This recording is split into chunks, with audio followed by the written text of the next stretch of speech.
Je suis né à Melbourne, en Australie, en 1982, et mes parents n'imaginaient absolument pas que je viendrais au monde sans bras ni jambes. Je suis la seule personne sans bras ni jambes que j'ai jamais vue. J'ai cru en Jésus-Christ après avoir lutté pendant 7 ans et demandé à Dieu, pourquoi est-ce que je suis né comme ça? Il m'a répondu très clairement par un texte dans l'évangile de Jean au chapitre 9. Alors j'ai donné ma vie à Jésus à l'âge de 15 ans, après avoir lu ce passage où il croise la route d'un aveugle. Et attendez une seconde, c'est vraiment intéressant. Personne ne savait pourquoi il était né comme ça. Je me suis dit, parfait, c'est tout moi. Donc j'ai lu dans l'évangile de Jean au chapitre 9 et au verset 3, où Jésus dit que c'est arrivé afin que les œuvres de Dieu soient révélées en lui. Je me suis dit, waouh, Dieu, si tu avais un plan pour l'homme aveugle, tu en as aussi un pour moi.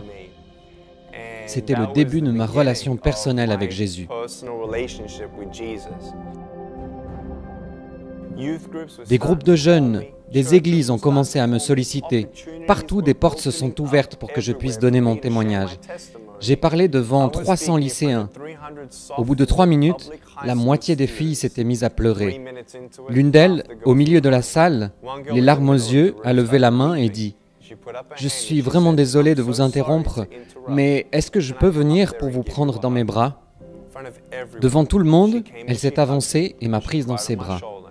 Elle a pleuré sur mon épaule et m'a murmuré à l'oreille. Jamais une personne ne m'a dit qu'elle m'aimait. On ne m'a jamais dit que j'étais merveilleuse comme je suis. Je n'arrivais pas à y croire. Cela a changé ma vie. À cet instant, j'ai compris que Dieu se servait de moi pour lui faire du bien. Ce n'était pas par mes paroles ou par ma force, mais c'était Dieu.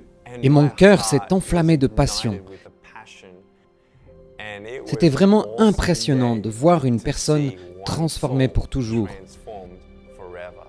Ce jour-là, j'ai su que Dieu m'appelait à annoncer son évangile à travers le monde. Aujourd'hui, ne partez pas d'ici sans changer. Repartez d'ici sans chaîne. Vous ne savez tout simplement pas ce que Dieu peut faire avec des morceaux brisés de votre vie tant que vous ne les lui apportez pas. J'aimerais que vous sachiez que quand vous tombez à terre, la grâce de Dieu est là. Dieu veut étendre sa main et vous relever. Laissez-vous secourir. Durant les 7 premières années de mon ministère, Dieu m'a ouvert des portes qui m'ont conduit à parler 2000 fois dans 44 pays sur 6 continents. Des campus universitaires comptant 40 000 étudiants en Chine, en passant par l'Inde, où j'ai parlé à des victimes de l'esclavage sexuel, et à une foule de 110 000 personnes réunies dans la jungle.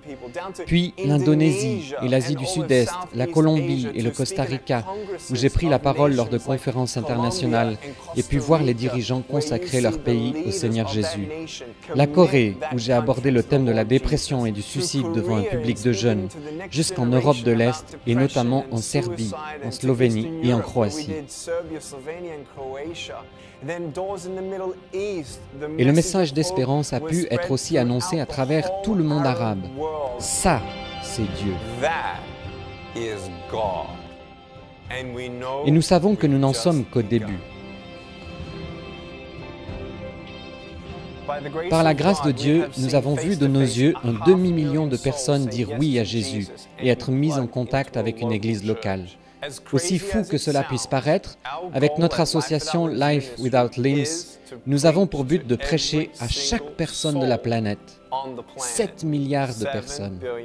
Nous croyons qu'il est possible d'atteindre ce but, car le Saint-Esprit est en train de réunir des personnes souhaitant s'engager et nous soutenir dans notre envoi pour accomplir cette mission.